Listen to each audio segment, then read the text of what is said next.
Bhavnagar medical કોલેજના 3 વિદ્યાર્થીઓનું ragging કરવાનું અને અપહરણનો જ્યારે મામલો સામે આવ્યો હતો ત્યારે તેને હવે નીલમબાગ પોલીસ મથકમાં ભોગ બનનાર 2 વિદ્યાર્થીઓએ નોંધાવી હતી ફરિયાદ। તો અલગ અલગ પોલીસ ફરિયાદની અંદર નીલમબાગ પોલીસ દ્વારા 8 લોકોની ધરપકડ કરવામાં આવી છે।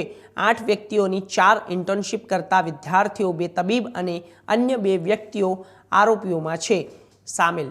તમામ 8 આરોપીઓને કોર્ટમાં રજૂ કરવામાં આવતા તમામ આરોપીઓના 1 દિવસ માટેના રિમાન્ડ મંજૂર થયા છે। 8 આરોપીઓના કોર્ટ દ્વારા આપવામાં રિમાન્ડ આવ્યા છે।